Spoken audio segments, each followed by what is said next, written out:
எல்லாருமே பிளாஸ்மா தெரப்பிங்க இந்தியாவில் எல்லா பக்கமும் தான் பிளாஸ்மா தெரப்பி சிகிச்சை கொடுக்கலாம், ஆனால் கொடுக்கவோ வேண்டாமா அப்படின்னு யோசிச்சுட்டு இருக்காங்க. ஸோ ஃப்ரெண்ட்ஸ், இன்றைக்கி நான் இந்த பிளாஸ்மா தெரப்பி சிகிச்சை பற்றி தான் பேச வந்திருக்கேன். So friends, welcome to our channel James Sami Vijay. நான் உங்களில் ஒருவன் ஜேம்ஸ் சாமி. ஸோ இன்றைக்கி டாப்பிக்குள்ளே போயிடலாம் வாங்க. பிளாஸ்மா தெரப்பி அப்படின்னா என்ன அப்படின்னா, இந்த பிளாஸ்மா தெரப்பி அப்படிங்கிறது நம்மளுடைய உடம்புலேருந்து எடுக்கக்கூடிய பிளட் செல் மூலியமாக தான் கிடைக்கும். ஸோ பிளட் அப்படின்னா என்ன? 3 மூலக்கூறு இருக்குது. அதாவது red blood cell, white blood cell, platelet. அதாவது சிவப்பு இரத்த அணு, வெள்ளை இரத்த அணு, தட்டணு. இந்த 3 சேர்ந்தது தான் பிளாஸ்மா தெரப்பி அப்படிங்கிறாங்க. ஸோ இந்த பிளாஸ்மா தெரப்பி நமக்கு கொடுக்கறதுனால, அதாவது கொரோனா பாதித்துக்கு கொடுக்கறதுனால என்ன நன்மை? ஸோ அதுக்கு ஏன் அவங்க, அதாவது ஒரு கொரோனா பாதித்த நபர்கிட்ட இருந்து இன்னொரு கொரோனா பாதித்த நபருக்கு செலுத்துறதுனால இதனால் ஏதாவது நன்மை இருக்கா? ஏன் செலுத்துகிறாங்க ஃபஸ்ட்டு? ஸோ ஒரு கொரோனா பாதித்த நபர், அவருக்கு ஒரு ஆன்டிபாடி கிரியேட் ஆகிருக்கும், எதிர்ப்பு சக்தி. அதைத்தான் இன்னொரு கொரோனா பாதித்த நபருக்கு செலுத்துகிறாங்க.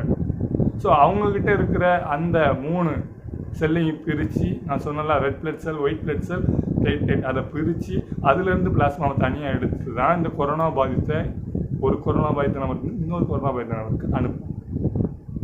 ஸோ இதனால் இவங்களுக்கு ஒரு சந்தோஷம், நம்ம இன்னும் கொஞ்ச நாள் இருக்கலாம் அப்படிங்கிற மாதிரி ஒரு சந்தோஷம் கிரியேட் ஆகுமா அப்படின்னு சொல்லியிருக்காங்க. ஸோ இதை இப்படி இவருக்கு செலுத்துறதுனால எதுவும் ஆபத்து வருமா? ஸோ ஆபத்து வருதுங்கிறது எந்த மாதிரி நீங்கள் நினைக்கலாம் அப்படின்னா, ஒரு பிளட் செல்லேருந்து இன்னொரு பிளட் செல் போகும்போது ரத்தத்தை கண்டிப்பாக டெஸ்ட் பண்ணணும் இல்லையா? இல்லைன்னா ரத்தம் மேட்சாக ஆகிருக்கும்.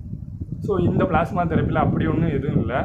ஒருத்தருடைய ரத்தத்துலேருந்து இன்னொருத்தருடைய ரத்தம் ஏற்றும் போது அது பாசிட்டிவ் நெகட்டிவ் பார்த்து ஏற்றலை, அந்த பிளாஸ்மா அந்த ஆன்டிபாடி கிரியேட் பண்ணியிருக்கு இல்லையா கொரோனா பாதித்த நபர், அவர்கிட்ட இருக்கிற அந்த செல்லை எடுத்து தான் நம்ம செலுத்துகிறோம்.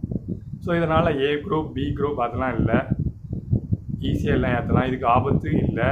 ஆனால் இன்னொரு ஆபத்து இருக்குது. என்னென்னா, அந்த ஆள், அந்த நபர் HIV பாசிட்டிவாக இருக்கக்கூடாது.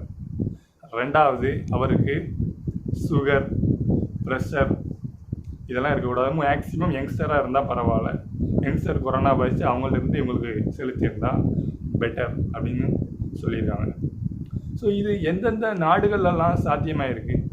ஸோ இது இங்கிலாந்தில், அப்புறம் அமெரிக்கா, அப்புறம் சைனாவில் கிளினிக்கல் லெவல்லே இதை ட்ரீட்மெண்ட் பண்ணியிருக்காங்க. அதாவது இனிஷியல் ஸ்டேஜில் வச்சு ஒரு ஸ்மால் ஒரு 5-6 பேஷண்ட்டுக்கு வந்து டெஸ்ட் பண்ணியிருப்பாங்க. ஸோ இது வந்து டெஸ்ட் பண்ணுறதுனால தான் ஏதாவது கிடைக்குமான்னு டெஸ்ட் பண்ணி பார்த்ததுல பலன் இல்லைன்னு தான் சொல்லணும். ஏன்னா 1 வாரம், மேக்ஸிமம் 7 days அது வரைக்கும் இருப்பாங்க. அதுக்கப்புறம் பழைய நிலவுக்கு திரும்பிடும். ஸோ அந்த நிலைமை கைவிட்டுட்டாங்க. அதை நம்மளும் ஓரளவுக்கு பண்ணி பார்க்கலாம் அப்படின்னு இந்தியா இப்போ அடுத்த நிலைமைக்கு கிளம்பியிருக்கு. ஸோ நம்ம டெஸ்ட் பண்ணி பார்க்கலாமா, நம்ம நாடுகள்லேயும் இந்த மாதிரி ஒரு நிலைமை, இந்த பிளட் செல்ஸை செலுத்தி பார்க்கும்போது ஏதாவது மாற்றம் உண்டாகுமான்னு நினைக்கிறாங்க. முதல்ல இப்போ கேரளாவில் அனுமதி கொடுத்துருக்காங்க. இப்போ தமிழ்நாடு அனுமதி வாங்கியாச்சு. அடுத்து ப்ராப்பராக ப்ரொசீட் பண்ணதுக்கு தயார் பண்ணிக்கிட்டு இருக்காங்க. ஸோ இந்த வியாதியை பார்த்துட்டிங்கன்னா, கொரோனா அப்படிங்கிறது எவ்வளவோ பரவாயில்லன்னு சொல்லலாம். எவ்வளோ பரவாயில்ல அப்படிங்கிறத விட கொரோனா பரவாயில்லன்னு தான் சொல்லணும். ஏன்னா எவ்வளோ அப்படிங்கிறது உயிர்கொல்லி நோய் மாதிரி 2 நாள்லேயே அட்டாக் ஆகி 3ஆவது நாளில் போயிடுவாங்க. கொரோனா அப்படி இல்லை, 14 நாள் நமக்கு டைம் கொடுக்குது. ஆக இன்னைக்கு இந்த பிளாஸ்மா தெரப்பியோடைய அத்தனை டீட்டெயில் நான் உங்களுக்கு சொல்லியிருக்கேன். ஃப்ரெண்ட்ஸ், இந்த தகவல் உங்களுக்கு பிடிச்சிருந்துச்சு அப்படின்னா நம்ம சேனலுக்கு ஒரு சப்ஸ்கிரைப் பண்ணுங்கள், லைக் பண்ணுங்கள், ஷேர் பண்ணுங்கள் நம்ம சேனலோட வீடியோஸை.